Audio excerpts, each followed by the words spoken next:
Now it's time for our weekly magazine show, the BB African Magazine. Hello everybody, welcome back. It's BB again, Benny Briggs McKinley, and as always, I am your host. We have an amazing show planned for you today, so sit back, relax, and just to top it up, we have an amazing guest here with us.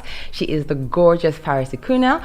Paris is a Glasgow finalist for Miss GB, Miss Great Britain, and we're so happy to have her here. She'll be speaking on everything, her parts of the competition, her heritage, her hopes for victory, her deeply beloved charity work, and all things Miss GB. So, you know what to do. The three magic words, Jambo, Radio, and Scotland. Just combine that. You'll find us on Facebook, Instagram, Twitter, wherever you get your social media, or just go to the website, www.jamboradio.co.uk, and you will be connected to us right here. If you want to talk to Paris, ask her any questions, talk to me, ask me any questions. Baron is here as well. If you want to get Baron as well, just call the number 0141 530 2787.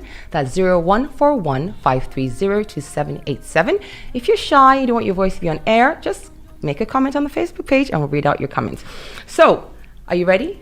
Yeah, I'm so ready. Let's go. Welcome to the show, Paris. Thank you so much for having me. Of course. It's so good to have you here. You are so gorgeous. Like, you put all of us to shame. Thank you so much. So before we start asking you about what you're doing, your path, can you tell us a little bit about yourself? I'm Paris. I'm 19 and I'm a student as well as a finalist for Miss GB Glasgow. Mm-hmm. And yeah. So what are you studying? I'm studying management at the moment and I'm hoping to go into marketing / real estate. There's a lot of things I want to dabble into. Okay, so good. Are you happy with, are you in St. Andrews? Yes. Fancy. Have you met any princes perhaps? No? Right, that's where you go to get a prince. He's still on his way. I'm still waiting for him. Right, so tell us. Why Miss GB? Why and how did you even think about competing? Where from the first inkling with the idea to actually going? How did you start? So I've always been into modeling, all things beauty, fashion, and everything. But and I've also been encouraged by my peers and my family. You should model. So I was thinking this pageant is the best way for me to start. And the pageant is not just about beauty; it's about you as a woman. What you have to offer the world in terms of making the world a better place, and I feel like I have so much to offer more than just looks. Fantastic. Of course, that's what looks are just the door opener. Yeah, exactly. So, how did it work? How does it work? Did you have to apply online? Did you have to go to an office? Yeah, so I had to apply online just through the website. I just made the deadline, so thank God. Yeah, so I just sent in my application. I didn't even think I honestly was surprised when I got that email saying congratulations. I honestly didn't think, but I'm so privileged. I'm so happy I did get the opportunity. Fabulous. And it's going to be a big competition can you tell the dates? Yeah, so there's two competitions. So we have the regional competitions. So we have Miss Glasgow, Miss Edinburgh, Miss Sussex, Miss Belfast. Yeah, all the different regions. And so the winner will be picked from the different regions, and then the big competition, which is in October, will select the one Miss GB. Yes. For the whole. So in August you're gonna have the regional competition. October. In October. No. Yeah. The regional is in October. No, the regionals are in July. July. Yeah. That's soon. Yeah, I know. Okay. Are you ready? I am ready. Okay. I've been practicing my moves, my strutting. So is this still the old-fashioned, kind of competition with the swimsuit section, or has that all been taken out? No, it's still the kind of like traditional. So we have the opening number, which is like a black dress, just a basic black dress. We've got the swimsuit round, and we've got the gym wear, and then the evening wear. Yeah. And you're going to win, of course. I'm bringing that crown home. Yes, we're all like rooting for you. So how do we watch? How do we tap into this? Is it on telly? Is it online?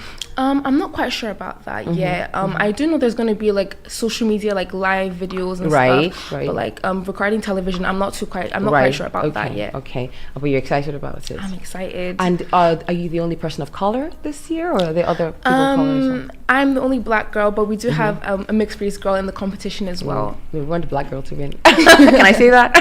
I mean, so tell us. So, you are quite passionate about your charity. Yes. Could you tell us a little bit about your charity and why you chose that particular charity? Yes. So the charity I'm choosing to support is called the Hope Project Scotland, and they help support families that are going, the family members that do have sickle cell, or like just the families in general, they help bring them support. I chose this charity because I've seen a lot of people with sickle cell in the media talking about their experiences. We know as a minority, a black minority, and there is a lot of discrimination within the health force. So imagine having sickle cell and going through all these painful crises, and you're not being taken seriously enough. And I just feel like there needs to be more awareness spread about that. And a lot of times people, pair up or get married without actually checking their genotype. Sickle cell trait, yeah. So is that part, does the charity do some outreach work around that? Yes, they do educate a lot of people on sickle cell, how it's inherited, things like that, checking the trait, everything like that. And they also do like activities with like just bonding kind of activities. And is that based in the UK? Yeah, this is Scotland. I mean, for Scotland, there's like different sickle cell charities in England, for example, but the one I'm supporting is the one in Scotland. Yeah. Okay, because I didn't know, I'm AS by genotype, and I didn't know that till I was 20 odd years old. I just assumed I was AA. Nobody told me, nobody checked. So I was doing a blood test for a routine, and I found out, I was like, what? I'm AS. And I know. And I feel like amongst the black community as well, like this is why we need to push education a lot more, because you see couples that they're so in love, and then they do the blood check last, and it messes everything up. So if you nip it in the bud and catch it early, then you can prevent like heartbreaking things like that. That you're preaching to the choir. When I found out I was AS, I was like, you go on a date, you're like, first of all, are you AS? What's your blood type? In my bag, carry my bag, bye. Sorry. I had a colleague who actually had to break up with 2 different fiancés, and he was deeply in love twice. It happened to him twice. Wow. And he found out later. He made the change later to actually check before, like you said, check before. Yeah. So what are the activities they do, and how do they support the people and all that? I think they have like a community center. So they I think the last event I saw, it was like a dance class. Another one I saw was like a theme park, like little trips like that, with families. So like they're very family oriented. Yeah. Okay. Oh, it sounds amazing. I know. How can we support them? What do we do? Where do we go, and how do we go about that? So I do have a fundraising link for the Hope Project Scotland. I'm hoping to raise around £500 for the charity. Or more. Yeah, exactly. But that's my goal. I have a fundraising link. If you go to my Instagram, my Instagram is at Ikunna. It is in my Instagram bio, so you'll be able to have the fundraising link there. Okay. If you're watching live right now on the screen, you'll see a link to the Hope Project. It's called the Hope Project, and you'll see Hope Project Scotland. Don't just donate to any Hope Project. Paris is supporting the Hope Project Scotland.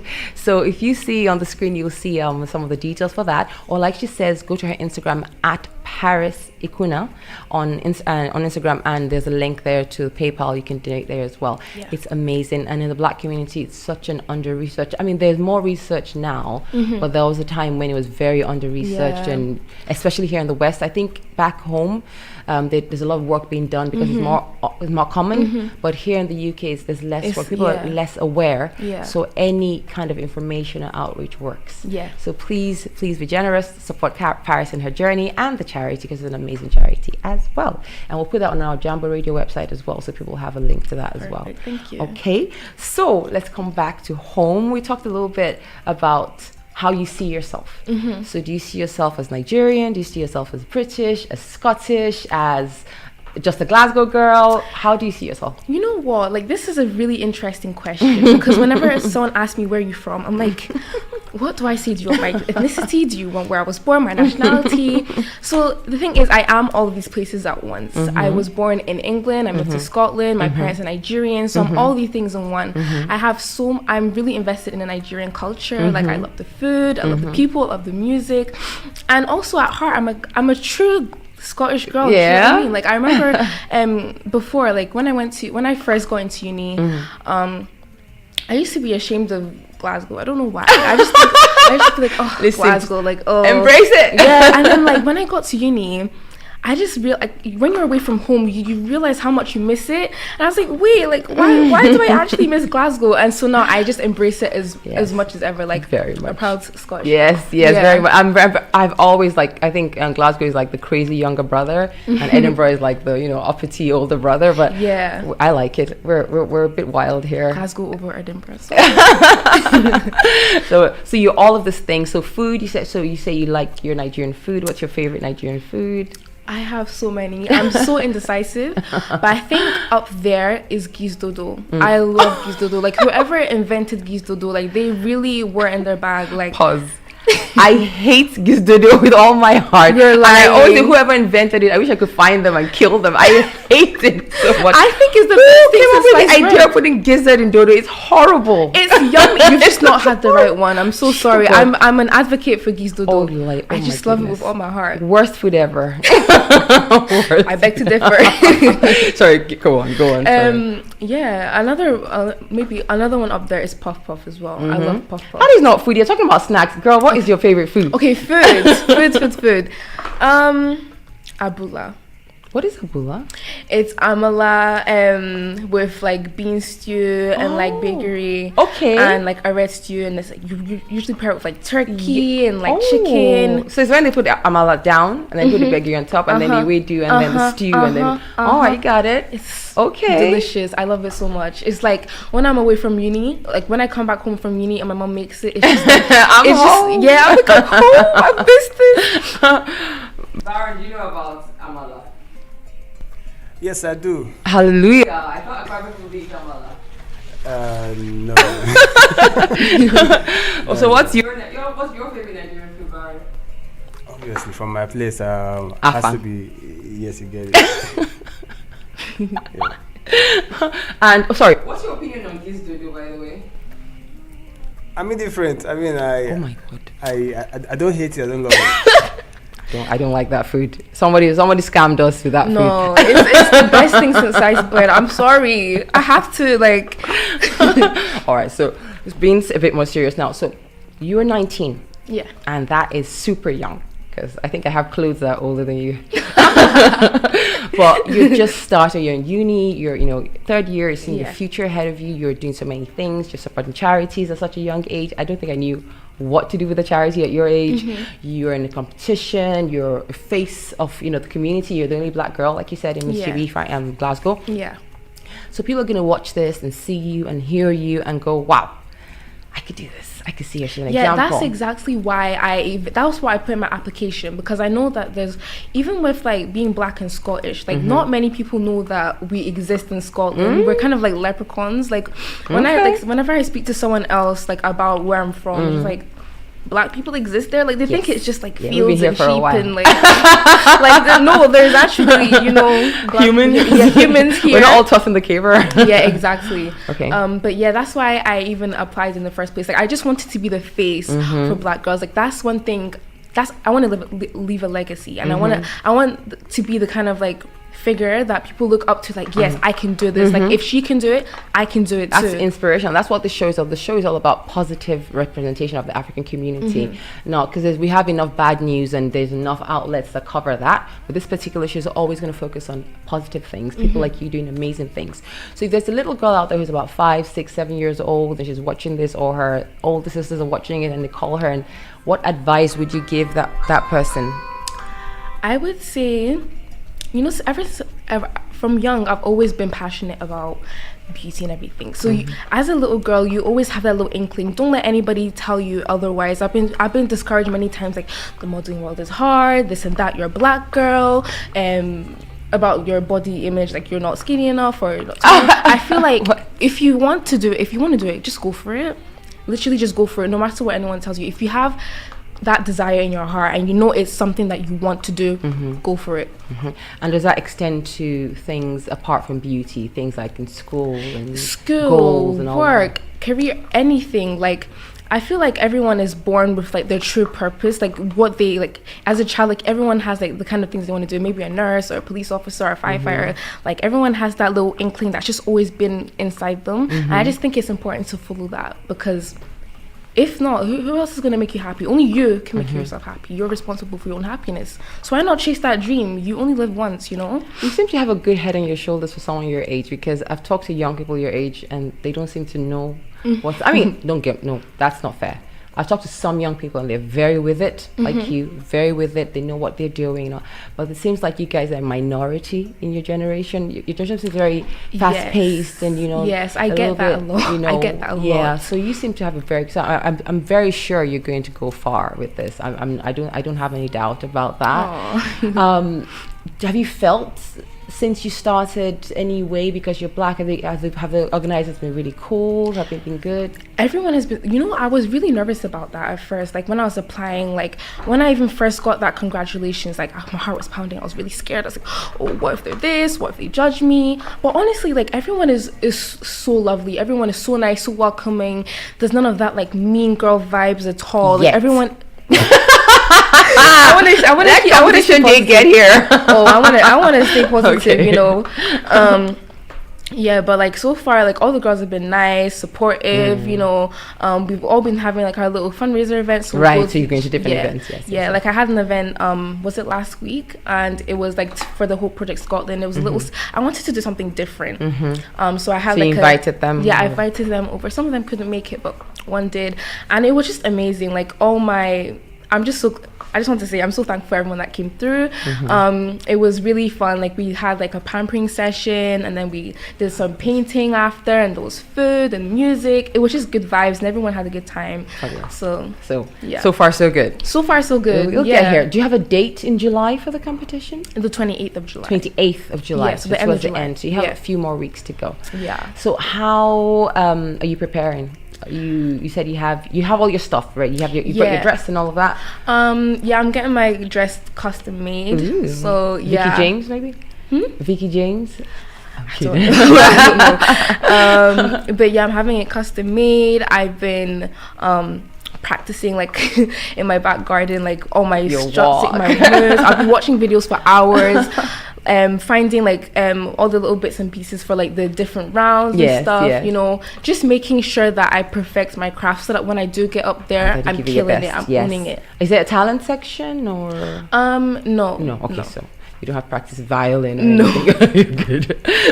So you're pretty excited about it. I am excited. This is like my first time doing anything like this. Just going with faith. I told myself 2024 is the year of just go for it. You know, because I feel like I've been holding myself back, but like this is the time for me to just finally get myself out there, just put myself out there, because who will know Paris Ikunna if I don't put myself out there, you know? And I think that's one thing your generation has as well, because you guys have the internet now. You can actually build your own platforms. Previously had like really struggled to get a platform, but now if you decide I want to put myself out there, there are outlets to do it, like coming on the radio, going on Instagram, all that stuff. There's so much you guys can do now, which is a really good thing. Exactly. At the same time, maybe some people who shouldn't be put out there are out there, but people don't the platform. But so I was going to ask you, so far, what has been your best experience so far of this? I would say the best experience was my fundraiser. Like it was like a learning curve for me, because I've never done anything like I've never had my set up my own event before, having to do all like the ticket, the marketing, social media, speaking out there. I just think it was like a learning curve for me. Like I learned a lot.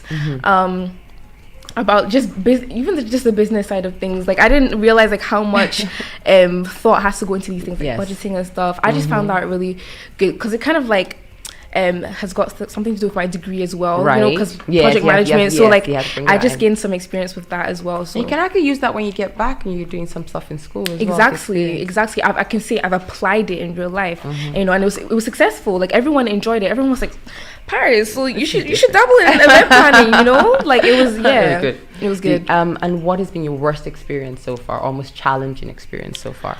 Worst experience. Almost challenging, doesn't have to be negative, just something else. The most challenging experience was trying to sell the tickets. I didn't want to come off too strong, like please buy my tickets, and I was really nervous that no one would come. But like obviously, like I do have a love. you know, it's crazy because I'm thinking like, oh, no one's gonna show up for me, like I'm just gonna be in this all on my own. And then people really do come out and surprise you, and I was like, oh, like I just felt so loved. And sometimes the people who you think are going to be there aren't, and people who you didn't expect to turn up, they will. Exactly. That's life. Good. Yeah. And I was going to ask you, what are so you have your goals now for this, and you have a short term. I know you said you want to be somebody who is known for something. So what are your long-term goals eventually? If everything was perfect and all roads were clear and you could achieve what you wanted to do, what would you do in about 10 years time? Where would we see Paris? In 10 years time, I want to be a model. Like Okay. I want to be out there. Like I want to be on Vogue. I want to be that girl that, you know, like Ducky Thought, all those. How are you going to combine that with your management degree? Girl. When there's a will, there's a way. Life takes you on unexpected journeys, but you know, I'm just gonna trust God's plan, and that I will get there. You know, it's always been a dream of mine, and I believe it can come true. Okay, perfect. Yeah. And so I always ask this of all my guests, just to put them on the spot a little bit. Don't think about it. Don't think too hard about it. What are 2 things about you that people who know you might not know about you? I'm a huge softie. Like I feel like I have this really like, I've heard I have this mean girl exterior, but like honestly, I don't like, see it. really? No, I don't see it. I get that quite a lot. Like a lot of people are intimidated by me. What? Yes. Is it your face? I don't know if it's my face. I don't know if it's my body language, but I get that quite a lot. Like, oh, like when I first met you, like I was so nervous. I'm like, I'm the sweetest person ever. And then the second thing? The second thing is, I'm not quite sure. Do you somersault? Can you play the piano? Do you cook? Are you... I cook. Oh, that is actually one thing no one knows about me. I can cook really well. Like I cook really mean dishes. Like I even uncovered that talent when I went to uni, like, and I had to actually cook for myself. Like I discovered this newfound love for cooking. Yeah, because it just like, you know, when like you're really stressed and you come back from like out there and you just like, you're in your own world and you're just whipping up fun dishes in the kitchen. I'll just call my flatmates like, come try this, come try that. So I really love that. And I'm also quite artistic as well. Okay. I'm really artistic. That's 3 things. Yeah. Okay. Thank you for your one. Yeah. Right. So Paris, you have a floor now. Okay. So tell people what you'd like them to know about you and where we can contact you and how we can support you, and the floor is yours. Just go ahead. You can find me on Instagram. Like that's the main social media I use. If you have any questions about anything, you can pop me a DM. I'll be more than happy to respond. Yeah, I just want you to know that I'm doing this not just because of the beauty pageant, but to just to show people that there's love in the world. You know what I'm saying? Like I just want to be that voice, that advocate for people, bring community together. Like I just think that's so important, especially within the Black community. We need community. We need to support each other and uplift each other, and that's like my main kind of goal as well, just to bring the community together. Brilliant. Thank you so much for coming. Thank you so much. We are going to put all your information out there, like I said, and on the screen right now, guys. If you want to call, you still have a little bit of time to call Paris. We're rounding up the interview, but you have a bit of time. You want to talk to her, ask her anything at all. So the number is 0141 530 2787. That's 0141 530 2787. Call the next 1 minute. But her project is right there on the screen. If you're watching this later on YouTube, it should still be on the screen. So just go ahead and donate to her, her charity, or just go to her Instagram at Paris Ikunna. Ikunna is IKUNNA, and you'll find her. Just say Paris Ikunna on Instagram. You'll find her there, and do what you need to do. Paris, thank you so much. Wish you the best of luck. We'll be watching. Thank you so much, BB. Send us the links. We'll put them on the website so we can watch them either if it's not on telly and it's on social media. Just send us the link and we'll be there supporting you and screaming. And then when you win, not if, but when you win, we'll be there as well. Listen, even if you don't win, you're a winner already. It's done. It's done. You're out there. You've done this by just taking these steps. You're winning already. And then we hope to see you more and more. Do not be a stranger. If you get the crown, bring it back here. Of course, of course. So just keep doing what you're doing, and we'll always support you. Thank you so much for being here, and we'll be supporting you all the way. And thank you so much for having me. Thank you so much. Gorgeous Paris Ikunna. Bye. Right. So Paris has told us she wants to play us a song out. Yeah, well, just announce the song. Woman by Rema. Fabulous. Thank you, Baron. Thank you. Bye, everybody, and we'll see you in 3 minutes.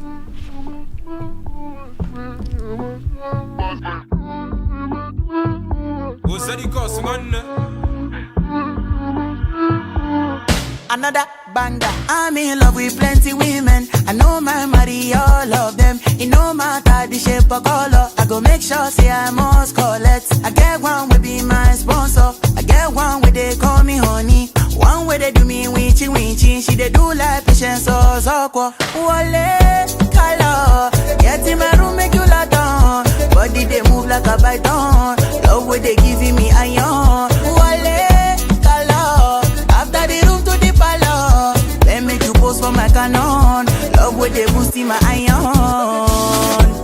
I too like woman. I too like woman. Me I know they burn. Me I know they burn. I too like woman. I too like woman. Me I know they burn.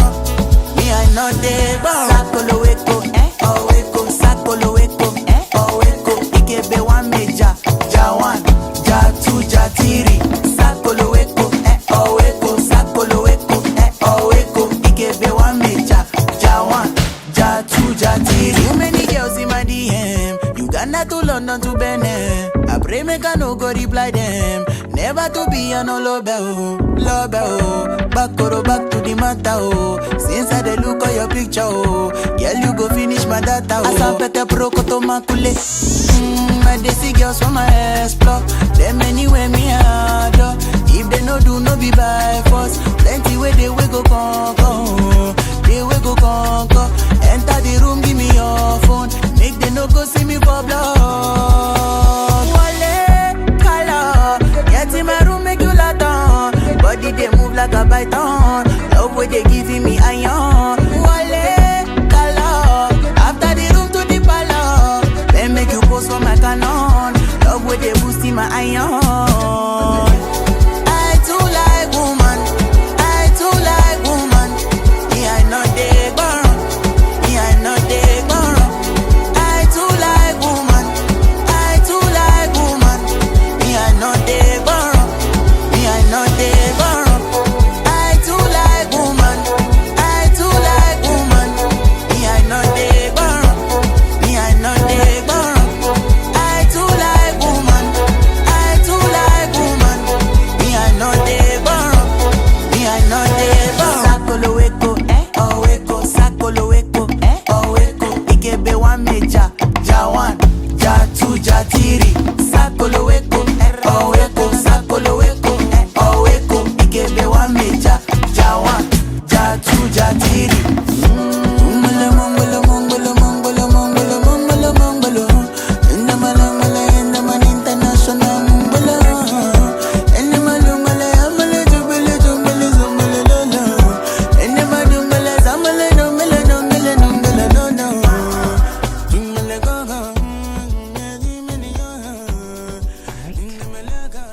We're back. So we have a nice little boon for you, everybody. Paris has been gracious enough to stay a little bit longer with us and host the rest of the first half of the show with us.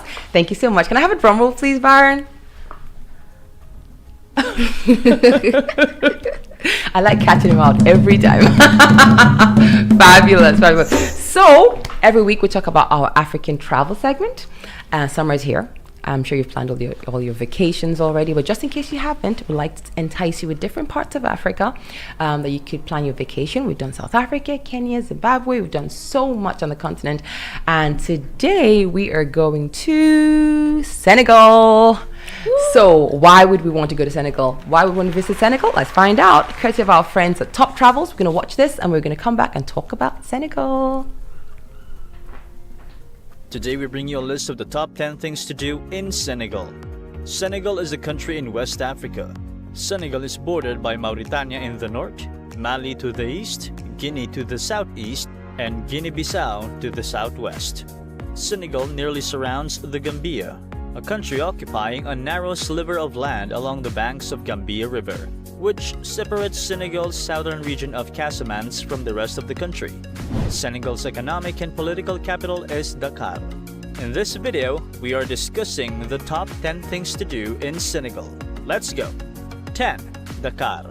Dakar is a city of extremes, where horse cart drivers chug over swish highways and gleaming SUVs squeeze through tiny sand roads, where elegant ladies dig skinny heels into the dusty walkways and suit-clad businessmen kneel down for prayer in the middle of the street. Once a tiny settlement in the south of the Cape Verde Peninsula, Dakar now spreads almost across its entire triangle and keeps growing.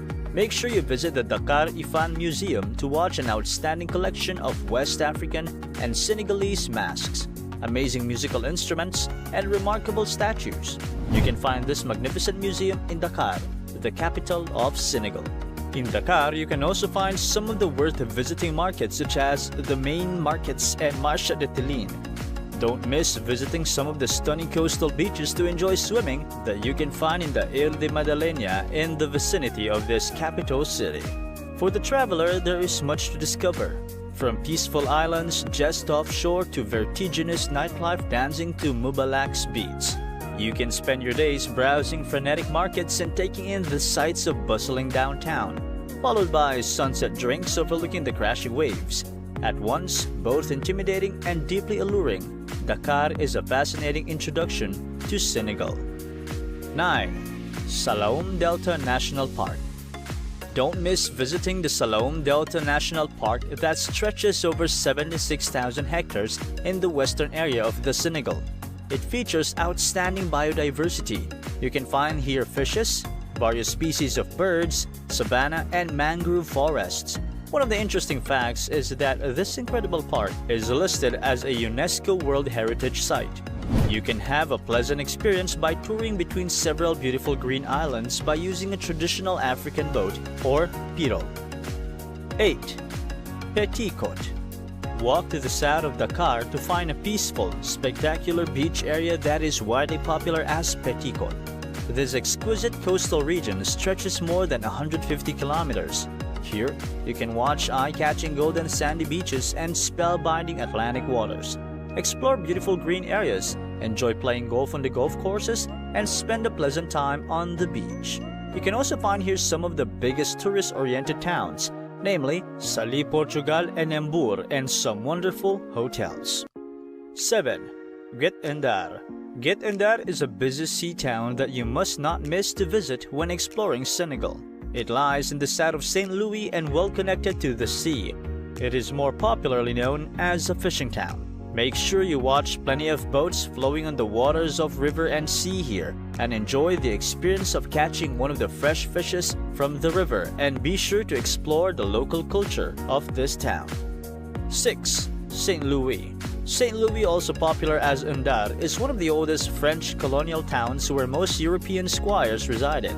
This fishing town comprises of a significant part of the mainland and spreads out on a tiny island.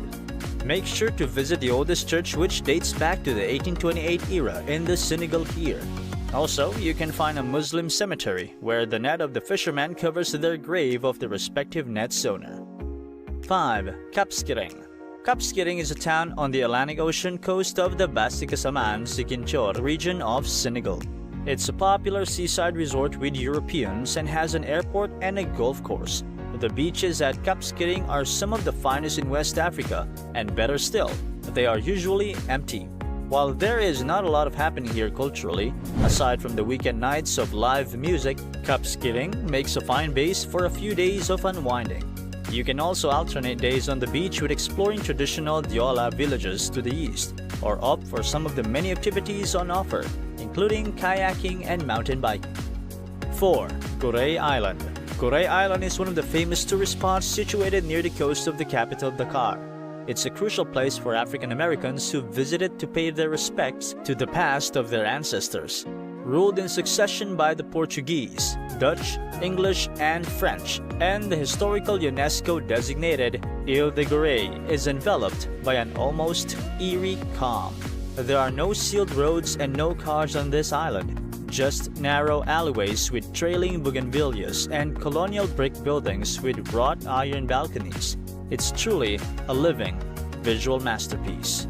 But the raised calm is not so much romantic as meditative, as the ancient, elegant buildings bear witness to the island's role in the Atlantic slave trade.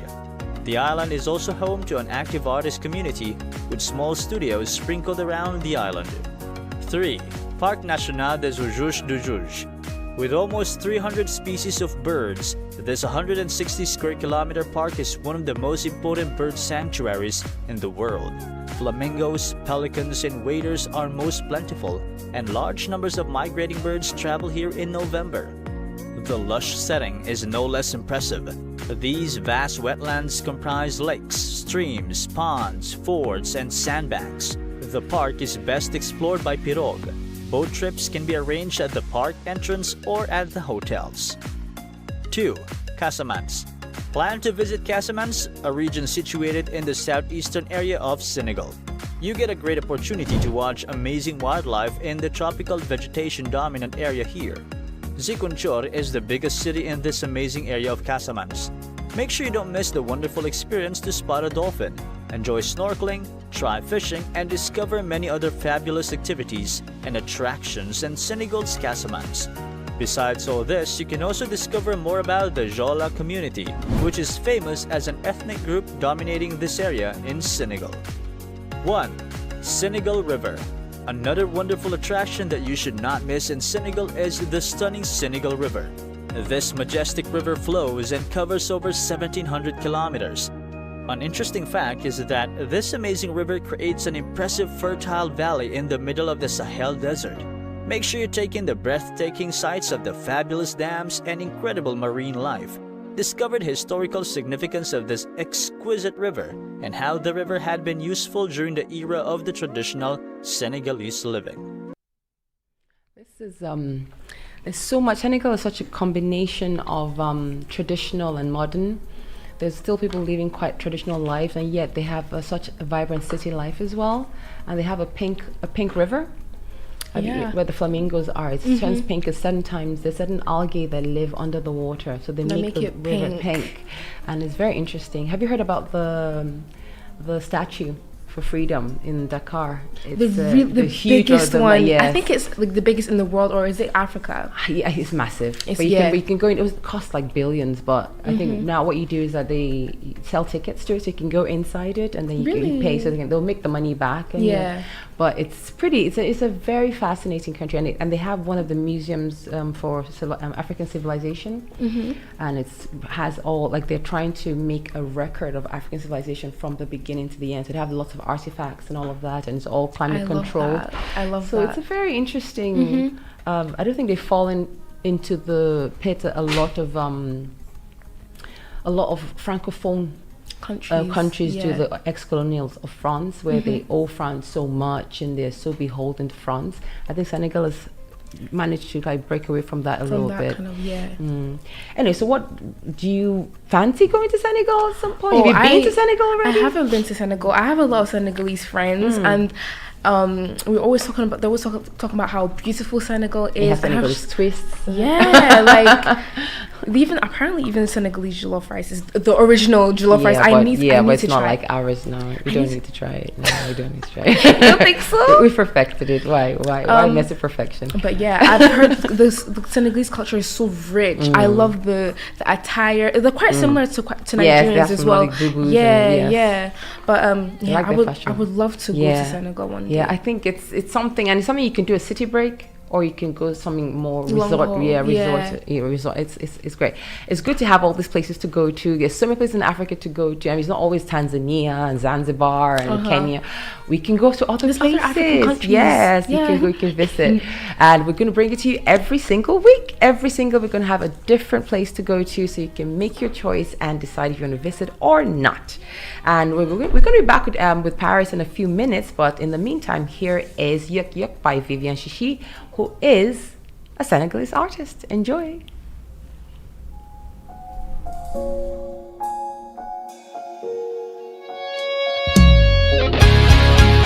xale bi sama xol yaa ci ne Desuma la gisul, yeah, yeah, yeah. Desuma la gisul.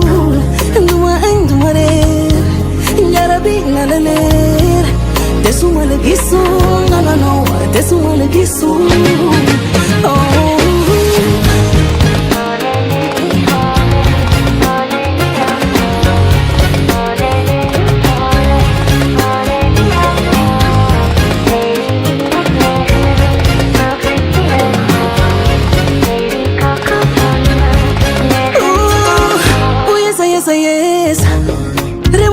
Caprice bëgg naa defal ci sa xel chéri lu bëggul man mi bëgguma xale bi kenn du yow yóbbu ma fu la neex man ñeme naa sucré salé naa s'il te plaît bay yokku ko ma tey ma plat lu ma ci go bégar ko bu la la la li may dund ak moom neex ba mel ni leen chéri sama lover la gisul wet naa yeey xale bi sama xol yaa ci ne desuma la gisul yeey desuma la gisul nduma añ nduma reer njarabi na la leer desuma la gisul non non non desuma la gisul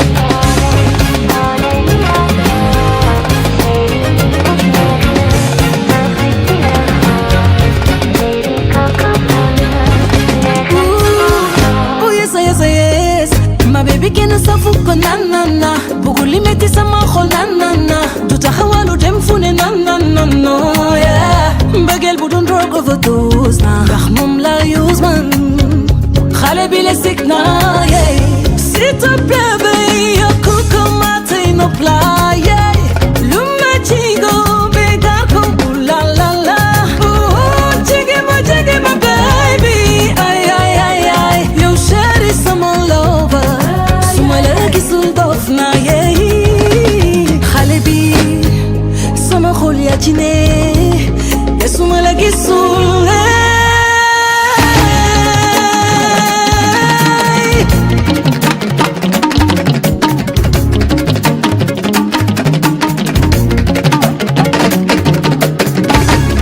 lu ne sa xel wax ma lu bëgg ma defal la tey ma lay teral neexal la bi ma ngi doole ji te soxor naa ni ngay def sama xol di koy neexal ma koy dund tout le temps ma mel ni ku nekk ajana dama la koy delloo tey yëg yëg la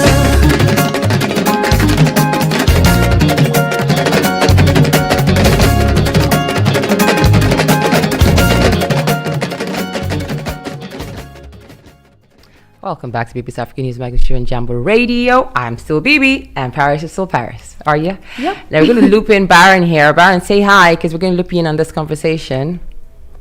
Hi. Right. Listen, I want you guys to relax with this one. Just have fun with it because we are not trying to change the world, change opinions or anything. Mm-hmm. But I've been very curious about a particular topic that seems to be coming up all the time. I don't know how exposed you are to it, Paris. In your age group or Baron in your age group, but it's a topic of submission. Like, what is that? Like, I don't understand what's going on. Submitting to who? To who? Like in a relationship, in a marriage, or so women submitting. Like, why is that a thing? Like, so okay, let me tell you my theory. Okay, I think if you're an age, if there's a difference in your age, okay, if you have any opinions on this, chime in as well.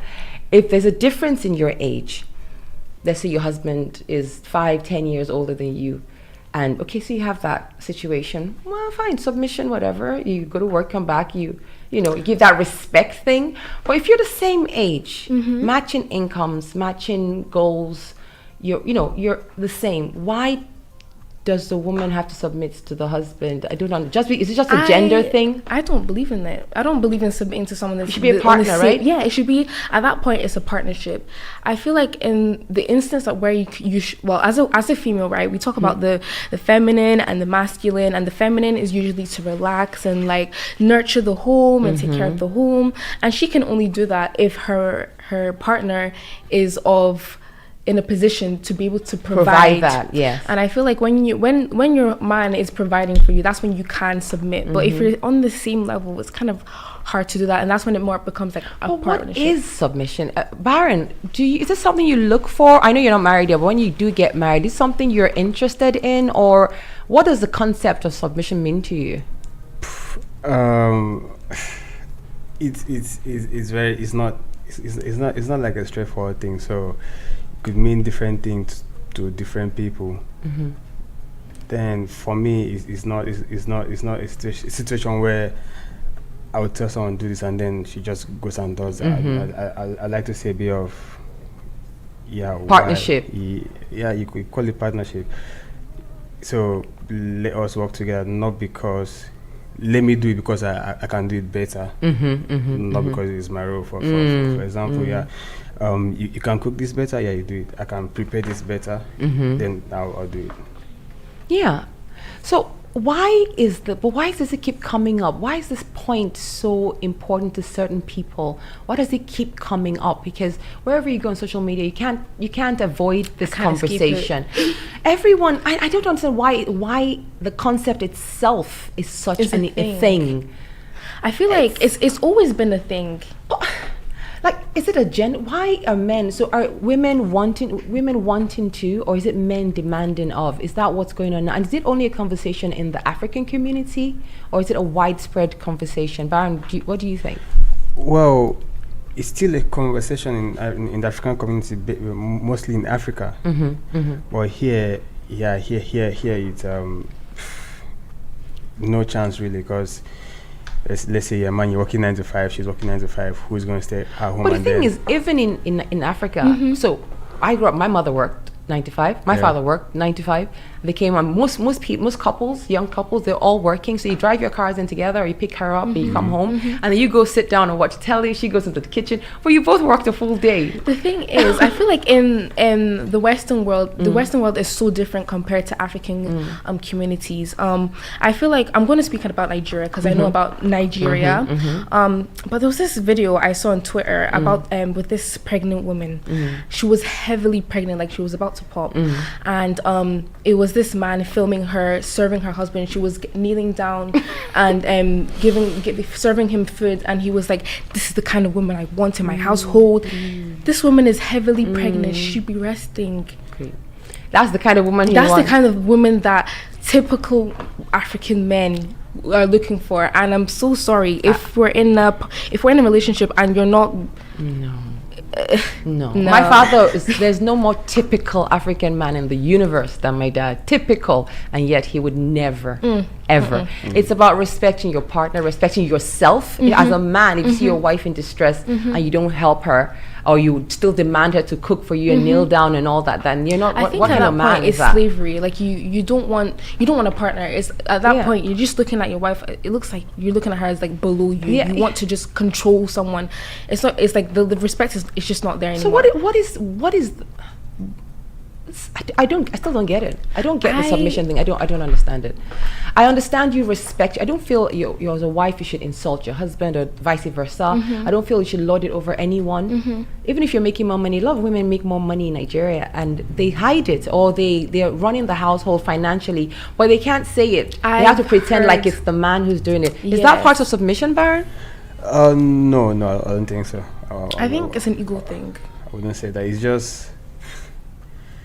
It's just the woman trying to make the man look like the provider on the outside. Meanwhile, on the inside, you know what's going on.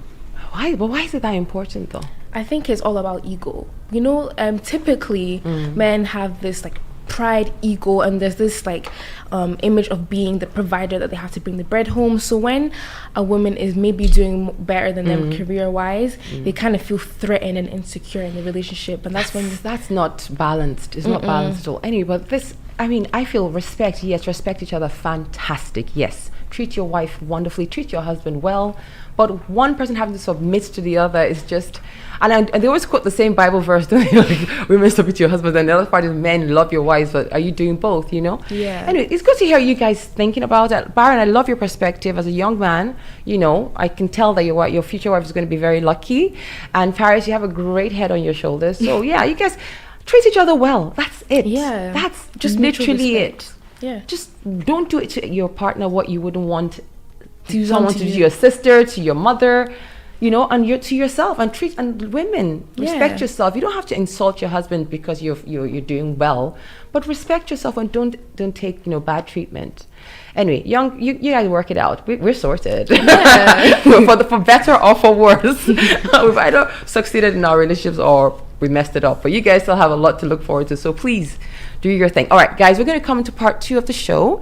And hopefully Paris will stay maybe a little longer. But I'm loving having your hair and your perspective. I love being here, I'm loving it. So just one more section with you and I'll let you go. Yeah. Okay. So we're going to have one more song break. Baron, thank you so much for coming in on that. And then we're going to come back. So because Paris is here and it's an African thing, what is the most popular song right now? Not just in Africa, but all over the world. Everybody's trying to do the dance. And Paris has promised she's going to do the dance for us as well. She did say that. Oh. This is Shualabam by Tito M and Yippee. Paris, get ready. Oh, you can do it. Oh my God.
You've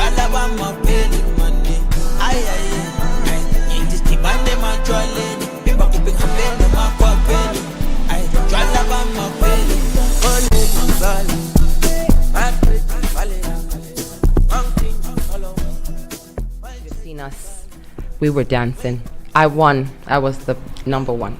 Okay, that's a lie. So, welcome back to the show, everybody. This is part 2 of Baby's African News Magazine show on Jambo Radio. The show focuses on all things positive coming from the African diaspora. Wherever you find African people or black people, you'll find us. Okay? So, it's time for African Spotlight.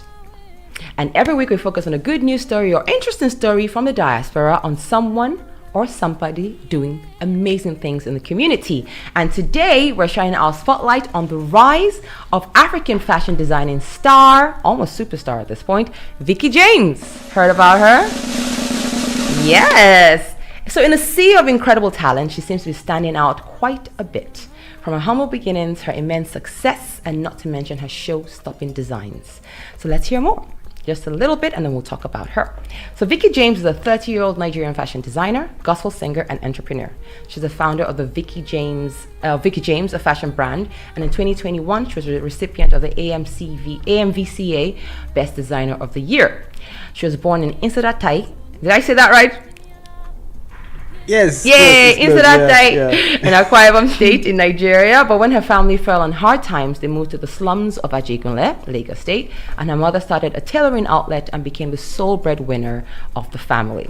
In 2015, she got to go to the University of Uyo in Akwa Ibom State to pursue a degree in biochemistry and found inspiration in the clean and peaceful environment there. She eventually left university to pursue her passion. Vicky James started learning how to make clothes when she was still a child from her mother, Esther James. In 2019, she was inspired by her mother to start her own fashion brand, Vicky James. She first started her brand by opening a fashion outlet on the Lagos mainland, but later relocated to the highbrow Lagos Island in search for more opportunities. With time, she founded Vicky James Man, a fashion brand for men's clothing, and Shopper Can for women. In 2022, she won the AMVCA and Hair Economy Awards as the Best Fashion Designer of the Year. And in 2023, she won 3 awards, including the Future Awards Africa. In February 2023, she also organized a first masterclass that helped over 100 fashion creators from different countries develop their skills. And in May 24, when she stopped the world, she made headlines worldwide by creating 5 show-stopping outfits for actresses attending the 2024 African Magic Viewers' Choice Awards. She has publicly stated that she intends to take her brand global and already creates at an international level. Okay, let's talk about it. Can you put the dresses she made for the girls at the award this year on the screen? So, Vicky James. Have you heard of her before today? Yes. She's pretty incredible. Yeah, what a woman. My thing is, how do you go from growing up in Ajegunle to being what she is now? There's usually no path to that. There's no path there. I feel like when she was very determined, she sounds like a very determined spirit, you know what I'm saying? Like, you know, there's certain trials and tribulations that you may go through, but with her, she just sounds very determined. And the thing is, so I think that break came when she went to Akwa Ibom. So they lived in Lagos in the slums over 20 years, and she got to go to university. She must have been maybe 20 years old or so. She got to go to university in Akwa Ibom. So when you live in a slum and you go to a place like Akwa Ibom that is calm, is clean. Akwa Ibom is clean. They don't have slums there. People rather live in their villages and come to the city every day to work and go back to the village in the evening than to live in a slum in the city. Am I right, Baron? You're right. Yeah, they don't do that there. So I think another environment always kind of changes your perspective. And she started doing makeup and all that. And then she said she always thought sewing was for poor people because her mother struggled her mother was a tailor, and that was just, she had a business her whole childhood, and her mother was just sewing and getting peanuts living in the slums. I feel like that's because that's what she saw, but when you're exposed to things, like when she obviously went to uni and you're exposed to things, then that's when she realized that there's more to just sewing. She thought it was a poor man's thing. She didn't want to touch it at all, but it just kept calling. And then she told her mother, teach me. Her mother taught her the basics, and then she went and learned more. And then, but I think the difference is her designs, the clean lines, the way she thinks about what she's going to do before she does it, and then the finishing. Because most Nigerian designers, they're great, fantastic work. And recently it's getting better. I mean, it's insane. Let's not like Nigerian. But her they don't play. her finishing is completely crisp. It's unreal. And the fact that she dressed she dressed Osas, Toke, who else again? Tiwa, I think this year. Do you have any other pictures of the other dresses, Baron? She did some amazing work at the AMVCAs this year. But I'm just thinking, she's so wealthy right now. And from her beginnings, it's just absolutely incredible. It's inspirational. It really is. It really is. It really is. Because I'm thinking, was there something that happened in the background we don't know? Because I'm just saying, how do you go from that to that? You know what I think it is? I think it's networking as well. You need people, you know, in this life. Like, you need people to take you places. And obviously, since you came from the slums to obviously a better environment, the kind of people that you'll be meeting is different. So once you're exposed to like a different kind of environment, different kind of people, your network is your net worth, is what they say. And that also probably like factored into her success as well. Well, I think the work you do has to stand out. It speaks for itself. Yeah, and it does. She was saying she doesn't charge less than 2 million naira for like her lowest dress is 2 million naira, the lowest. Wow. And she has clothes that are much more. So 2 million is about $2,000 at this point. That's her lowest. And it's worth it. I'm not gonna lie. And she's not gonna go down for you. Yeah. And people now say, so you know how it's I'm wearing a Vicky James dress. You want to like boast of people. So people do things for clicks. Oh, I'll post you. She doesn't do that. People say, oh, I won't pay you for the dress, but I'll post you. And you know I wore it. In the beginning, you can do that. Now she doesn't do that. Just pay the money. Don't worry about it. She's luxury now. She's a designer brand. You can't just be doing that anymore. Yes. Yeah. And she says she now wants the Beyoncés and the Rihannas to be calling her and saying, make me a dress. She wants to see her designs on those people I see that as well. Her. Yeah. And the kind of girl and then talking about submission, Baron. She has these videos on her Instagram where she just makes food for her husband and serves him and all that stuff. I seem to say she's a billionaire at this point in Naira, right? So I'm a multi-millionaire. Let's call it multi-millionaire. And I have this incredible brand and business, and I'm a boss and all of that. And yet I come home and I make dinner from scratch for my husband, and I put it on the table and serve him. I'm like, what can't you do, Vicky? What can't you do? She does it all. A woman of many talents. So, Mary, is that the kind of submission we want, where she runs a successful business but still makes food? Is that the dream for a man? Like I said, submission means different things to different people. But she kind of like really puts a lot of emphasis on that part of her life where she's in the kitchen and all that. I think for a lot of Nigerian women, the saying is the way to a man's heart is through his stomach. So that's probably her love language. And I think it's also putting some pressure on women, saying, it's not just about being home and serving your man. You can run a business and still be the woman of the house. I think in Nigeria we call it silk and steel. So you have to steel is the hard part. You have to be at work and be strong and be a boss, or be a hard worker at work. And you still have to come home and be silk and be soft and be a wife and serve your man. You have to come. We have this dance we do. Some people don't do both. Some people do either the silk, where they're home and they're homemakers, or they do the steel, and then you're too hard. Like black American women get that a lot. They do. Yeah, you're too hard. You do this, just too. But Nigerian men have known how to kind of combine both. They're really good at that. I can't lie. But I feel like for me personally, I don't know if I could juggle both. I feel like I could though. Of course, like, women have done it before. Women will do it after you. You'll be fine. Yeah. I think our parents. You grew up here, so I grew up in Nigeria with help. So my mother worked, but we had housemaids and people to help, so she could do that, be a boss at work, come back, and housemaid has done some stuff and helped a bit. But I think modern Western women, the disconnect is the fact that they don't get help unless you're super wealthy. So being a boss and being a homemaker, that's where the rub is difficult to combine with, because you don't get the extra help. Exactly. It's interesting. I mean, she's fabulous. She's absolutely fabulous. Maren, what do you think about your 5-month sister? She's doing very well. Like I didn't even know she was a choir until today. So. She is. So she's doing very well. I hope to see her do a lot more. I don't know how much further she can go. Where are you going? She's done it. Apart from going international properly, that's the next. Yeah, that's the next thing. Yeah. She's pretty incredible. Okay, so questions for the day.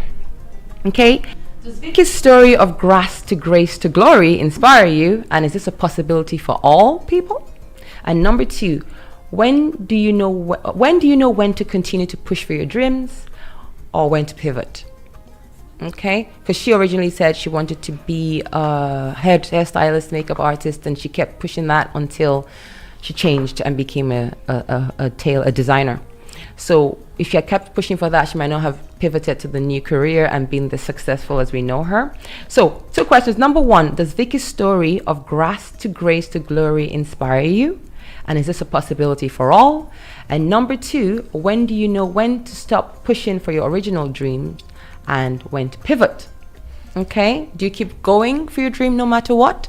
Or do you realize at some point, maybe I should change the dream up a little bit? Before we let Paris go, I'll just let you get a crack at those questions. So, does the story inspire you? It really does. Like, to make it from the bottom to the top, that is really inspirational. And at her age too, and she's still young. Yeah, at her age I think too, she just turned 30. Yeah, I think she's just turned 30, and she kudos looks to her, like, amazing, incredible, incredible. Yeah, it is really inspiring. Is this a possibility for all though?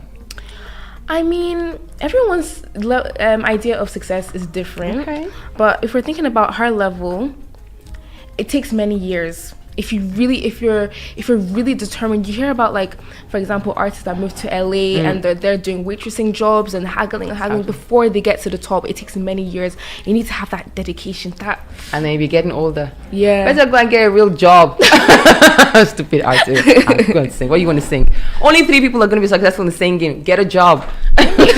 don't rely on it too much. You know, you've got something to give fall yourself back a on. time limit. Yeah. 5 years, and if you've not made it in 5 years, go get a job. Yeah. And then number 2, when do you know when to continue to push for your original dream and when to pivot? If you have a dream, do you chase it no matter what, or do you know maybe at some point it's time to change that dream? I feel like if you wanna live a happy life, but it gets to a point where, like, say you've been grinding for this one thing and you've still not blown, like, I don't know. I really don't know, because I would encourage people to go for it. But it gets to a point where, like, it's kind of depressing. But if it's something you love doing, like, for example, there's artists out there that maybe they haven't made it, but because it's something they enjoy doing, it doesn't even feel like work to them. Yeah. You know what I'm saying? Like, because they enjoy doing it regardless. Or, like, people that upload on YouTube and maybe they get 2 views because they enjoy doing it regardless. They keep going. So should you pivot from your dreams? Maybe not. Even if it's not, like, your main thing, if it's just, like, a thing on the side, because maybe. you don't have school fees to pay. That's what you're talking about. Every 3 months, school fees. You're like, dream. Okay. Anyway, listen, do it your way. If you think this is it, you need this. This is your thing. You could do it as a hobby, maybe after a while, like and a then side side thing. Or if this is who you are, go for it. Why not? Vicky James, we doff our hat to you, and we'll come. If you guys want to have any opinions about Vicky James, just call us. We're here. Paris is still here. Come on. And Paris is leaving now, so this is us saying goodbye to Paris, because she's going to be getting ready for the competition to stunt on them people. And she's going to win, and it's going to be great. So Paris, thank you so much for being here once again. Thank you for having me. You might see her again next week. I have convinced her to stay. That's right. She's supposed to be hostage. Remember, if you want to talk to Paris, or you want to send her a message or donate to her charity, just find her at Paris Ikunna on Instagram, and we'll put all the links on Facebook. We'll come back to see if you have any answers to those questions. In the meantime, here is a song just for Vicky James, just for her. This is Odogu by Flavor. Enjoy.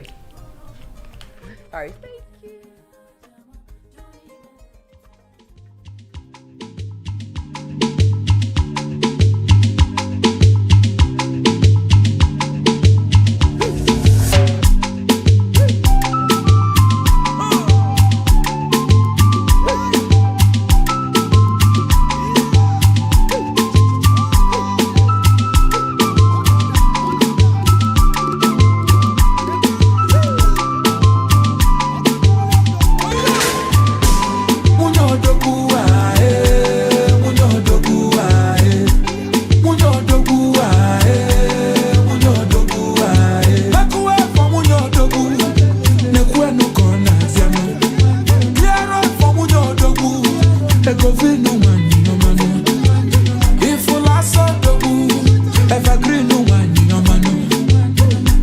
If you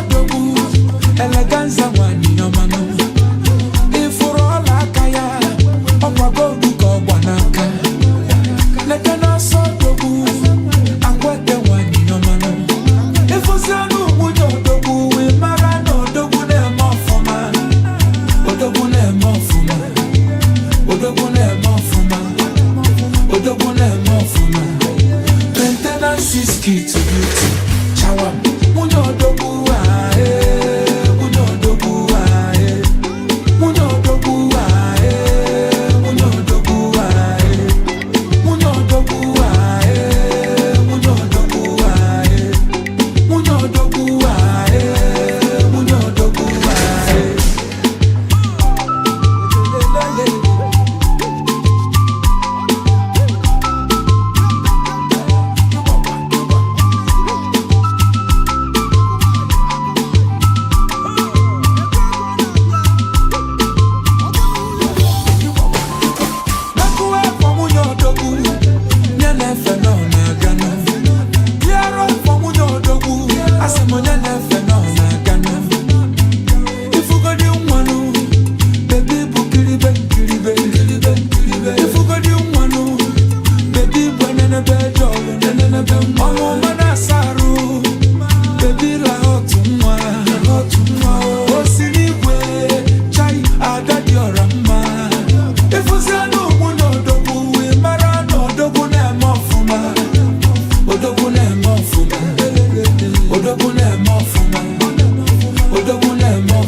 On your mobile phone and on all social media platforms. Jambo Radio.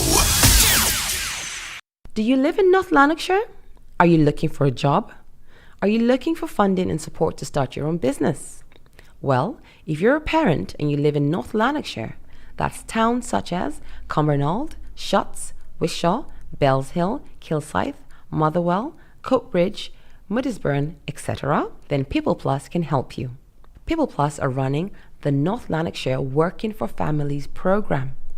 At People Plus, we have brilliant employment and self-employment opportunities for parents who live in North Lanarkshire. On the Working for Families program, we support parents who live in North Lanarkshire by preparing you for employment or assisting you in starting successful self-employment.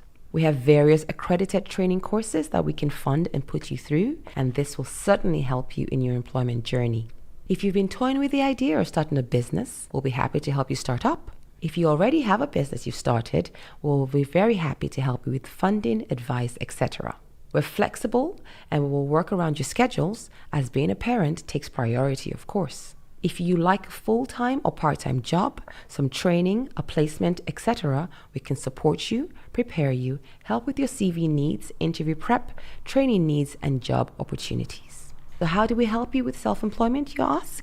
Well, you get a dedicated and experienced business advisor to support you with a range of self-employment topics, such as marketing and pricing, business research, market research, access and finance, bookkeeping and accounting, HMRC and company registration, tax and VAT, sourcing suppliers, expert advice on efficiently reporting your earnings to HMRC, establishing or diversifying your customer base, and access to other support networks. We also help in employability by giving you a dedicated key worker who will support you and guide you through the process of finding suitable work, help with training and accreditation, customized support to suit your needs, support to write or upgrade your CV, expert advice and techniques for interviews, including mock interviews, assistance with job applications, and help with job searches. Eligibility to join the program.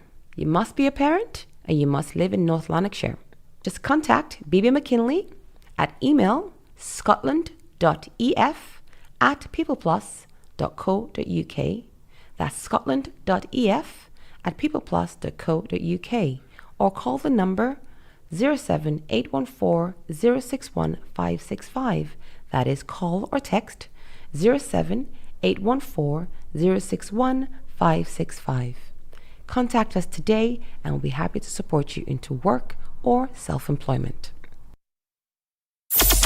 On your mobile phone and on all social media platforms. Jambo Radio.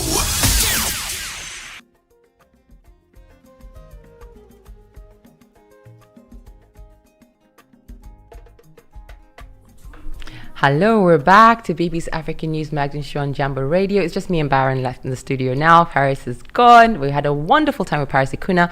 Don't forget to support her in her quest to win Miss Glasgow, Miss Great Britain. She's a finalist for Miss Great Britain Glasgow, and if she wins that competition, then she goes on to do the main Miss Great Britain competition in October. So July 28th, she'll be doing the Miss Great Britain Glasgow competition, and we wish her all the best. Right, now it's time for our Have You Heard segment, and every week we share an interesting development story or event from the diaspora. Well, this week we're asking a very somber question, and have you heard that Nigerian actor Junior Pope's drowning has forced Nollywood to take a look at safety? Let's talk a bit more about it. So the last video that Nigerian actor Junior Pope made for his more than 2 million Instagram followers eerily foreshadowed his death. You see the risks people take. We take to entertain you, the 42-year-old shouted out above the noise of a small motorboat as it sped along the river Niger. The next day, he was gone. He drowned in the same river after a boat he was traveling in collided with a fishing canoe. 4 others, including the film crew, were also killed. The death in April of one of the biggest names in Nigeria's renowned movie business sent the industry into shock.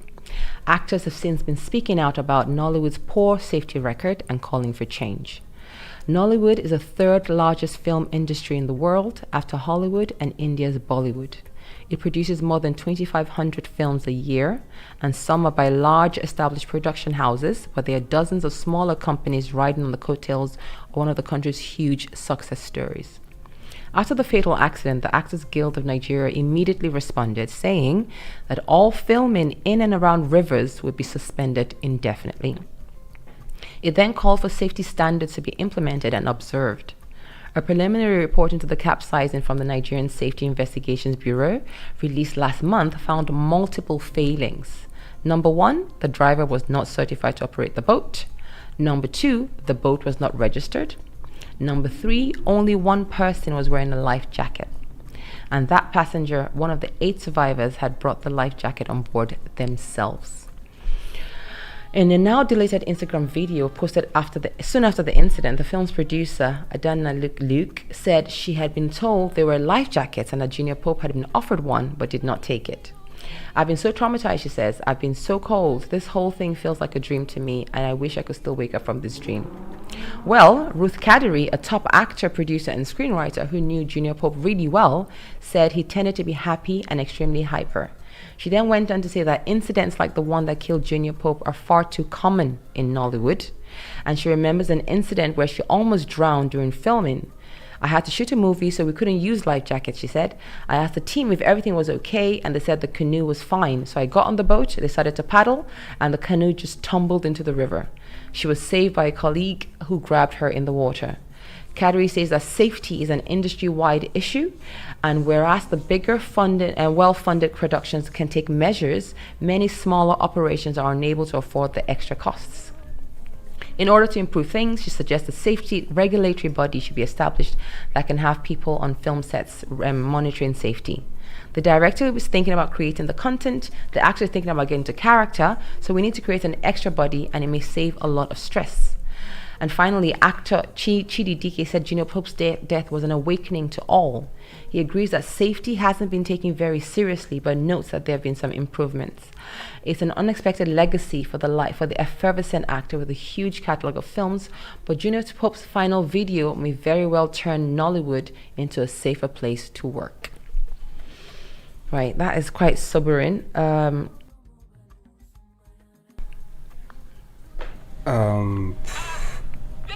So I think in back home we don't really take safety that serious. Let me give an example of here when you're carrying a baby or a kid that is under maybe 8 in the car seat. Yeah, the car seat has to be there, but in Nigeria, like, people don't really care about that. So so they have to start taking safety seriously, whether it's on a boat or in a car on the road with seat belts, all those things. All those things have to be taken seriously now and enforced as well. Because what are the road safety doing? What are the law enforcement doing? They're collecting bribes. Yeah, exactly. I mean, the fact that it was almost weird because you actually saw him film before, and he was saying, look how wild the water is, and look what we do for you guys, and how we make these movies for you guys. And he was laughing and playing. He even made jokes like, I'm the only son, or something like that. I have 3 children, don't kill me. And he was just laughing about it.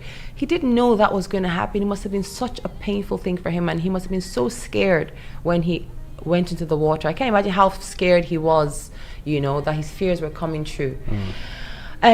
So for safety, I know the bigger companies. So I worked for an oil and gas company. You're from Aquarium, you've seen all the bigger companies and all that.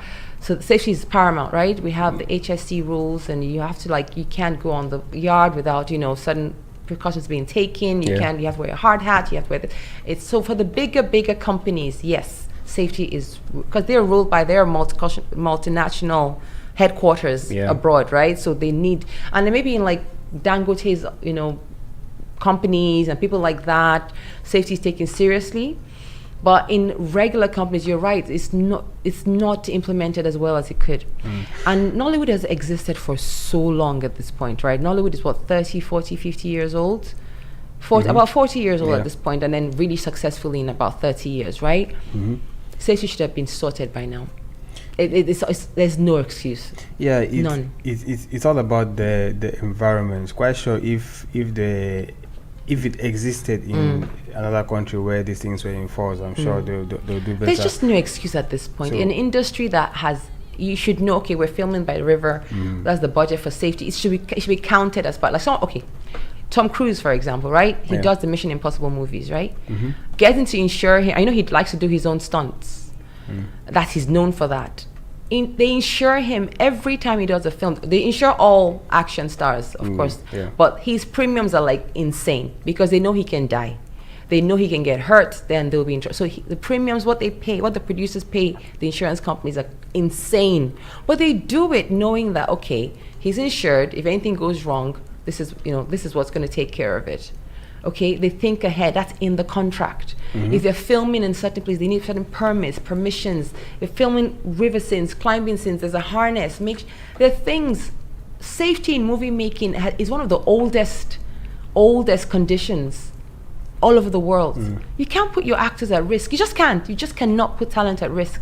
You just cannot put talent, unless talent opts and says, "Oh no, I want to do my own stunt." Even then, there are still rules. Yeah. Yeah. I mean, it still goes back to the environment. Who are those that are going to police the producers, the directors? I mean, we are from a country where speed limits are not enforced.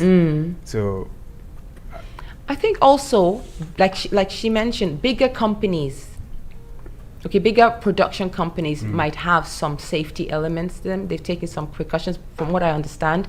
But there's so many, undercover or smaller companies that just started yesterday and they film. They get a camera, they get a this, get a that, and they're making movies. There's so many outfits like that. So many companies like that are just making movies on the fly, and so they don't take all of those precautions. Yeah, and then I think they have the directors guild also.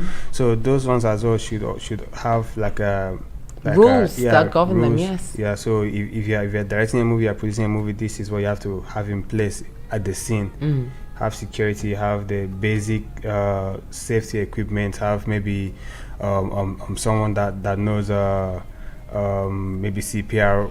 Sitting around, have emergency kits, all those things. So all these things should be. It should go without saying, though. I mean, Baron, it's 2020. We should go without saying. There's no way. So my father had, as a side business, he had boats that ran, because I'm from River State and we're interlocked into the islands. So we take boats from Port Harcourt to Abonima, to Buguma, to Degema. My dad had a fleet of boats. Everybody who owned boats, you cannot get on the boat without a safety. You cannot. You can't. So, and that was, I'm talking in the 90s. In the 90s, we had that rule. They just wouldn't, even the boatman, maybe in the villages, the guys who do the long canoes, they don't have any life jackets. But going from Port Harcourt to Aberdeen, you're not allowed to get on without the life jacket. Yeah. So they were doing that in the 90s in just regular transport. Why aren't they do that for Nollywood stars in 2024? Like, have we gone backwards, or did they just, in that part of the world, it never occurred to them it was important? And again, the stars as well, they should take their own safety seriously. serious. He should never ever have gotten on that boat without so you're a life going on a jacket. boat and you're asking, you should ask for a life jacket. You can't Don't swim. move. Don't move. Ask for a life jacket. Don't move. They said the only person who survived brought their own life jacket. So they brought their own, and that's the person that survived, of course. That's just, yes, you're absolutely correct. You are absolutely correct. If you know you can't swim, why are you going on a boat without a life jacket? Insist on it and don't move. But you want to get home. It's night is coming. It's just, guys, just across from here to there. Yes, It's just across from here to there. Don't worry. I'm me now. I don't do this journey 17 times. I'm nothing, no shaking. That kind of thing. And then you just get on. Yeah, I understand. That's a shame. And they might even laugh at you. You're waiting, and all that. And then you just get carried away and do it. And besides, it's 5 minutes to 7. You want to get to the hotel to call your family or whatever, or to get to Lagos this night or whatever. So you do it. Yeah, and I understand that as well. It's just them putting pressure on you just to do the wrong thing. Yeah, it's 5 minutes trip, but still a lot can happen in 5 minutes. River Niger, the River Niger. Was it another river? Or was the River Niger we all know? Our biggest river in Nigeria. Yeah. Was what you want to cross without a life jacket and you can't swim. Yeah. Currents. A river is not just like a body of water that's just sitting there. It's moving. And it will pull you. It's not like a proper big boat. It's just a little tiny thing. Yeah. So. And the currents in those rivers. That's why they can flow from country to country. They're moving.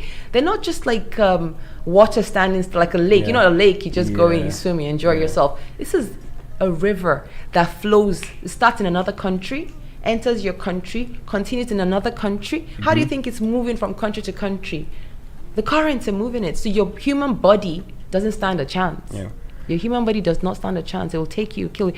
And secondly, your point about CPR, that's noted, Baron. Because there was a chance, probably. When they got him out, there's a window. There's a 1, 2, 3, 4, 5 minute window where they can do CPR and expel the water from the lungs. Yeah. Nobody did CPR on that guy, from what I understand. That itself is a sin on its own. And then you have people go filming, going the way of fetish means. Please. Let's do this instead. Just do Just the basic emergency thing.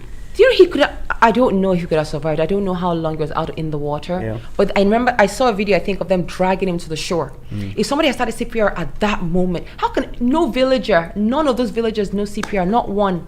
No, we need to do better. We need to do better. We need to do better. That guy, we need to do better. Right, this is a positive show, guys. Positive show. So we're going to end on a positive note, meaning it's a shame he's gone. It's horrible for his children. He has three beautiful boys. He has a wife. He's left so much behind. However, I think this has woken Nollywood up, and I think safety precautions are going to be taken much more seriously, because if there's another death after this, another frivolous death, it will not spell good for the industry. So, and people's eyes are very open right now. Everybody's online. Everybody has an opinion. So they're beholden to the audience right now. So I believe this is going to make a change, and safety is going to start being a priority. Varun, do you believe the same? Yeah. I think with this one as well, someone needs to be held accountable as well. So. Yes, because if he had broken his ankle here, somebody would have been held accountable. Yeah. Talk less of an entire death. Yeah. The production company should be sued. I mean, heavily sued. I know they know how to escape such things in Nigeria, but they need to sue them for real. And everybody, please learn some basic first aid. Thank you very much. All right, let's clean. Let's hope for the best for his family. I really hope for the best for his family. Here is Moa Dupe by Paul Play Dairo. I'll see you when we get back.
Bàbá mo rọwọ́ rẹ nínú ayé mi. Ayé mi dára o, mo wá dúpẹ́. Bàbá mo rọwọ́ rẹ nínú ayé mi. Ayé mi dára o, mo wá dúpẹ́. Owó tí mo ní àtọwọ́ rẹ ni. Ọmọ tí mo bí kò má tún ṣẹ̀yìn rẹ. Bàbá mo rọwọ́ rẹ nínú ayé mi. Ayé mi dára. Mo wá dúpẹ́. Ayé mi dára. Alágbára gíga gíga ò bàbá ó dé o. Ayé mi dára. Alágbára gíga gíga bàbá ó dé o. Ayé mi dára. Ayé mi dára. Ayé mi dára. Ayé mi dára.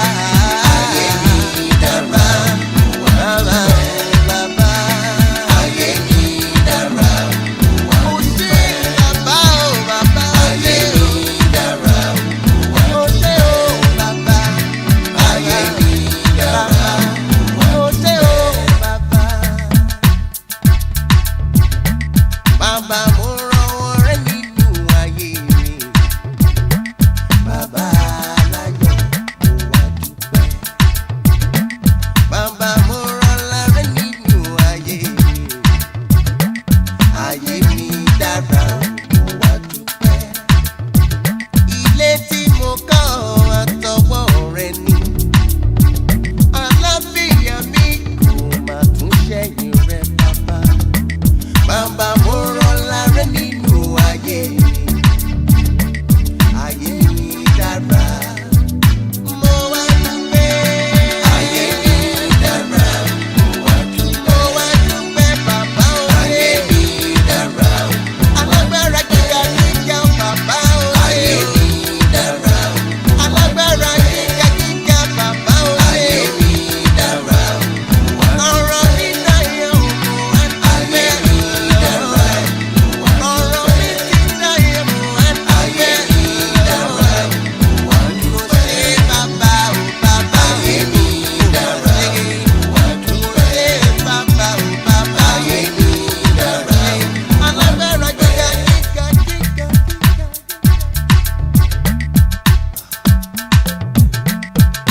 Gai Ali Baba. Gai Ali Baba. Gai Ali Baba. Gai Ali Baba.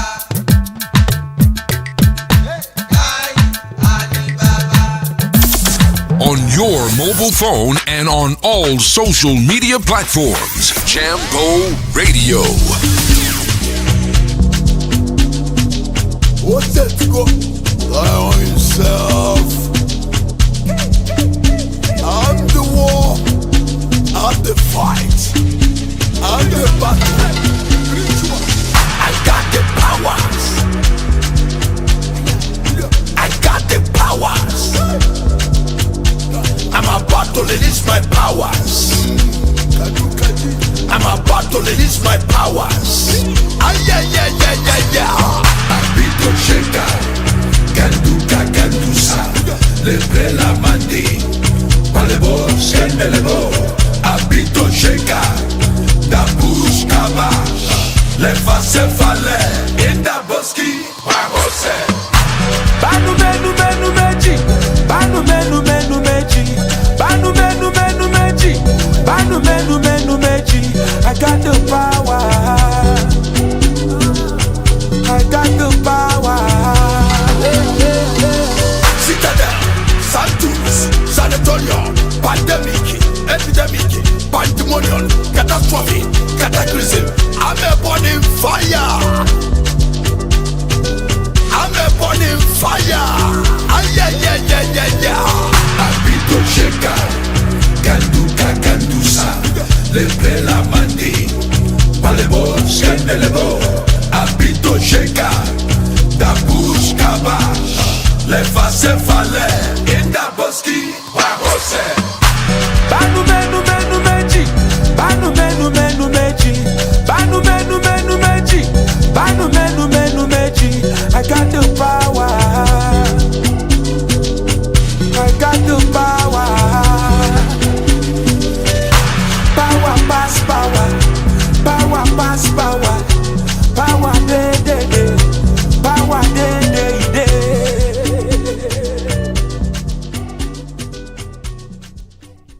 right, guys, welcome back. We just had a lovely conversation with Baron about safety standards in Nollywood and in other African productions. I'm sure in South Africa they have the safety thing locked up really, really well because they seem to be ahead of the curve in most things.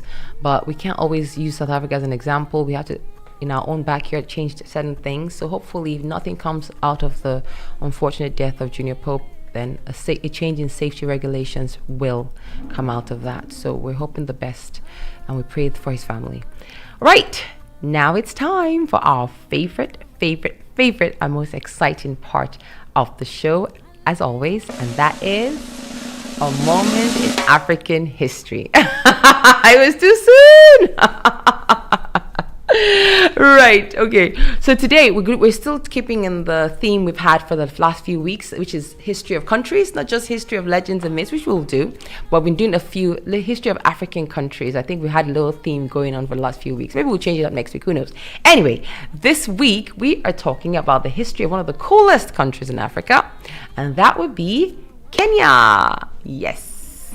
So we are going to get our friend, again, Mr. History, to give us his little roundup, a short history of Kenya, and then we'll come back and talk about it. Okay, here we go. Roll it.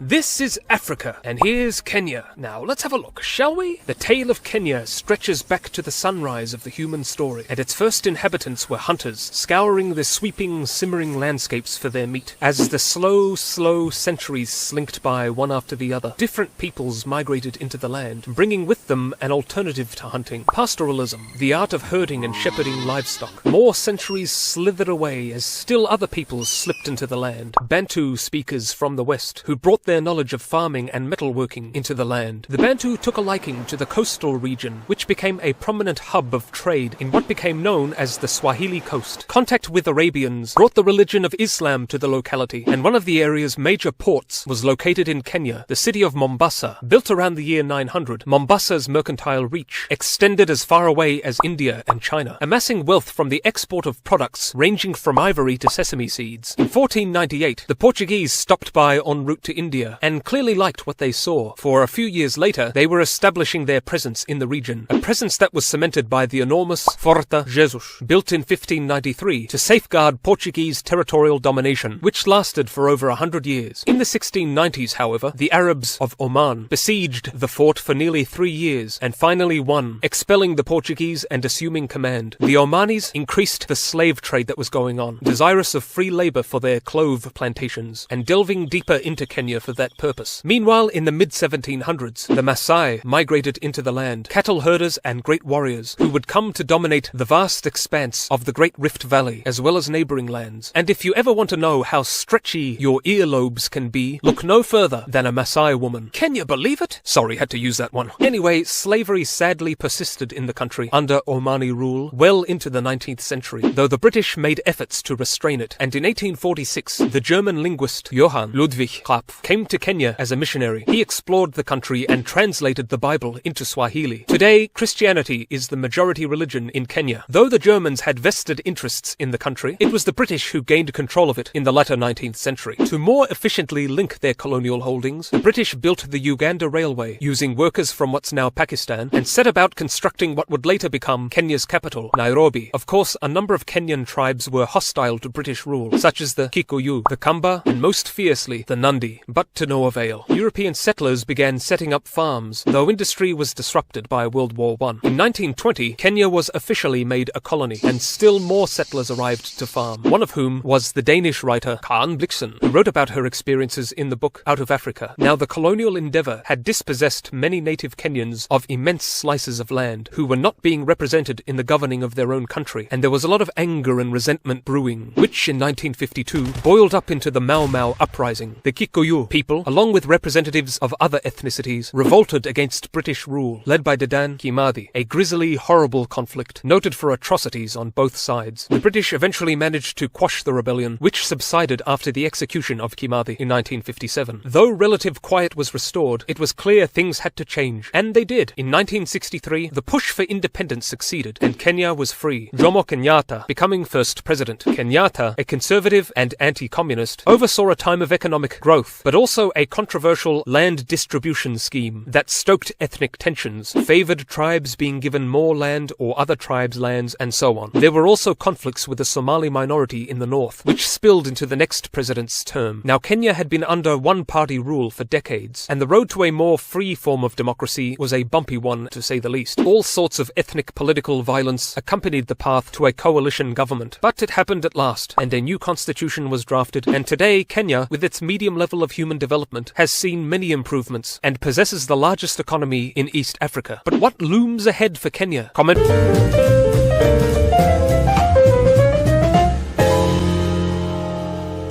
Always love to hear Mr. History give his very unique take on history.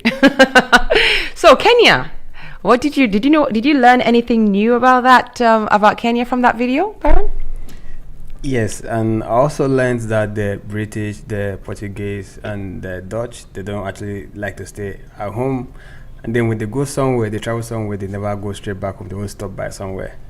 Yeah. So they're always on their way somewhere, and then they stop somewhere, and they say, "Oh, this is nice. This is nice. Yeah. You might as well farm here." Yeah, and we laugh about it now, but when someone says this is nice and stays here, it doesn't mean that they stayed and then they just stayed where they were. It means people lost land, lives, livelihood, goods, their mines, their their minerals, their culture, their history, their tradition, their freedom, because somebody came with a ship. Yeah. If we should have built our own ships, we did build some ships, but we should have built big ships and gone to their countries and settled as well and called settlers. Well, I mean, now we are here. We're in small boats. We came with small. I mean, we can laugh, but it's horrible. It's horrible. Colonization is horrible because it's not about sharing culture, it's about displacement. Yeah. So now we look back and we go, okay, we made our peace. Some people have apologized, some people have not apologized. Look at the Mau Mau uprising, for example. They were fighters. These are freedom fighters. Today they'll be called terrorists. You know that? Yeah. Today they'll be called terrorists. They're fighting for their own land in their own country against a bigger power, and they're doing it by killing and and they're being killed back. In today's world, they will definitely be called terrorists. Yeah. But one man's terrorist is another man's freedom fighter. And it's obvious they don't want you here, so why are you fighting them now? And what you can see the parallels I'm drawing, right? You know what I'm talking about in today's world. There are definite parallels to that and happening right now. Another issue is the fact that they always make sure they kill the leaders. You kill the leader so that the people lose the mojo. The people who are fighting lose the mojo, and then you whitewash the history. So what the British, they're very brilliant at it. They just whitewash it. So they go, this happened, but it happened and this happened, and they put their side of the story, and then later on you do the research and you learn the other side, and you're like, oh my goodness. And then they come back home and they go, I was in Africa for a few years. You did all kinds of horrible things in Africa, but you come back home to your gentle England and you have your dinners and you talk about the days you were in Africa and all that. Have your tea. Yeah. So that's why all those things don't shake me. All that tea and all that, it doesn't shake. I know what it's built on. What it's built on. And not that I don't have spread lies about missionary and spreading Christianity and all of that. Yeah. But we've all come out of it. So now up to us to make our countries what we need to make them. They played it. It was a big number was played on us, but we can't always fall back on that and say, oh, this happened to us. We now need to keep going, because every country has some kind of history of colonization. Even England, France took over how many times? How many times did France take over England? In South American countries, the Spanish and Portuguese were there for ages until they chased them back to Spain. America, tiny island in Britain was collecting taxes from America for over 100 years, 200 years, until they tossed them out. Even up to the Roman Empire as well. Yeah, Roman Empire, Judea, in Israel, former Israel, and in the Middle East. Yeah. The Romans were there collecting taxes. So everybody has some kind of colonization story, but how you treat your colonies is one thing. How much of their traditions and culture you cancel is another thing. Do you enslave them or do you just tax them? It's all But we now in today's modern world, we need to find a way to build our own countries. Yeah. Build our own countries. Okay. So that was Kenya, lovely country. We've done the travel in Kenya, so we know it's beautiful and people are really cool. And Lupita is from Kenya. That's cool. And yeah, they have a wonderful history, well, as most countries do. But I hope you guys learned something from that history. It was really lovely. If you have any opinions about that, don't forget to, you can call us anytime. Right, before we end the show today, we're going to do a little, African proverbs like we usually do. You ready? Yeah, ready on. All right, this one's from Ghana. So why do we do proverbs? In Africa, we use proverbs for everything, to impart knowledge, to impart information, just for a laugh, to teach children lessons and character lessons. And why say something straightforward when you can say it's in a parable? All right, so today's proverb is from Ghana. I don't speak Twi, and I don't speak, what's the other language in Ghana? In Ghana, lots of languages. Yeah, that's Well, so I'm just going to say it in English, sorry. So, the ruin of a nation begins in the homes of its people. The ruin of a nation begins in the homes of its people. Word. Let that one sink in. Let it sink in. I believe it, but I also think your leaders matter. But then your leaders come from homes as well. Yeah. What was acceptable in their homes and Yeah. so on and so forth. So, right. So, tongue twisters. Do you have any Aquabum tongue twisters you'd like to share with me? Okay. I can try. Okay, let's see.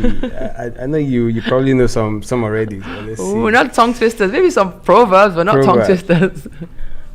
Okay, this since it's in my language, it shouldn't be bad for it anyway. So when someone's trying to describe something like a big task, the person can say, No. Do you get that one? Do you get it?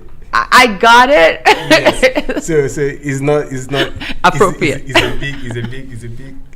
Basically, it's a big task for someone so little. So right. I'm going to try and repeat. No, I'm not going to try. I'll sound crazy. All right, let's do it this way. I'll say something in my language. Yeah. And I'll tell you the meaning, and then you say it in your language.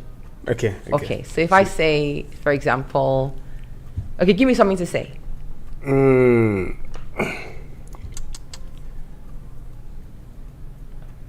Does it have to be like a proverb? No, just something. Just how it could be a basic thing, an everyday thing, household thing, anything at all. Okay, so something like, I'm going to work now. I'll see you soon. Okay. Akona mamwe moko. Yese bebe aisenwa. Okay. Yeah. Okay, so you want to repeat that? Akonama mwer. Akonama mwer. Moko. Yese bebe aisenwa. Good. Akonama mwer moko. Yese bebe aisenwa. I'm going to work just now. I'll call you later. Okay. I'll call you. I'll see you later. Did you say? I'll see you later. Oh, I'll see. Ayerewa. That's I'll see you later. Ayerewa. Yete bebe. That's later.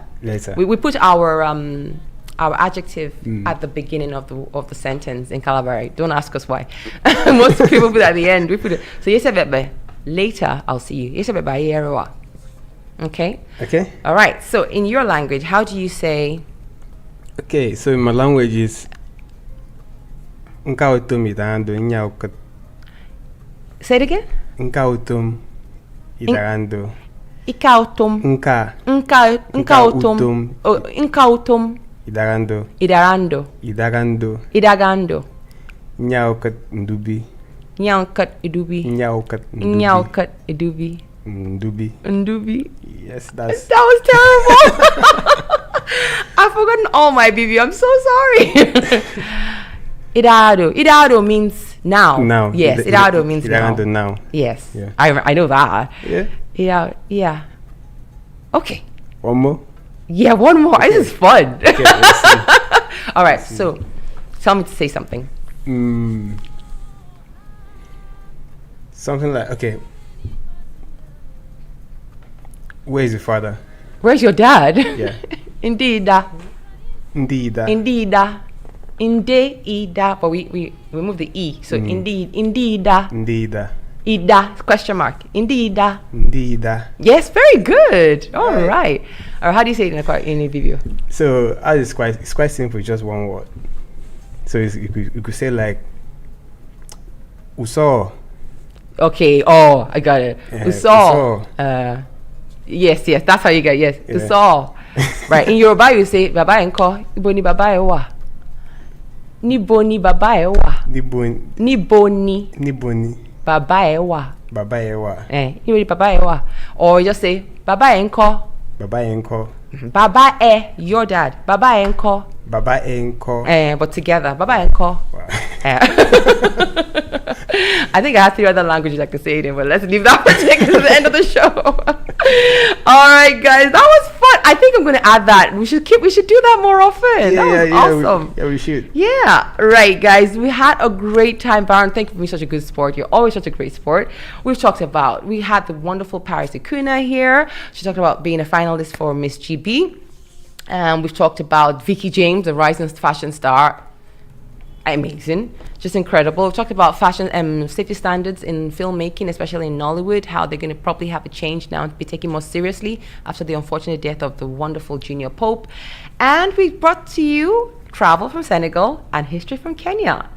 And of course, we run it up with amazing twist on the no more tongue twisters on this show. No more tongue twisters. We're not going to be doing translation challenges on the show. Right.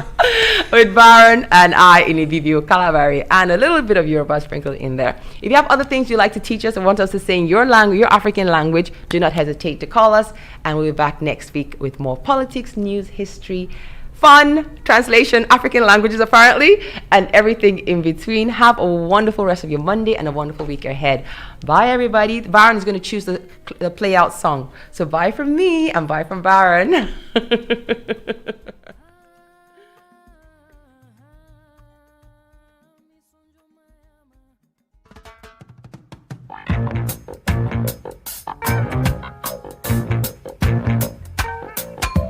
Get up, stand up. Stand up for your right. Get up, stand up. Stand up for your right. Get up, stand up. Stand up for your right. Get up, stand up. Don't give up the fight. Preacher man, don't tell me heaven is under the earth.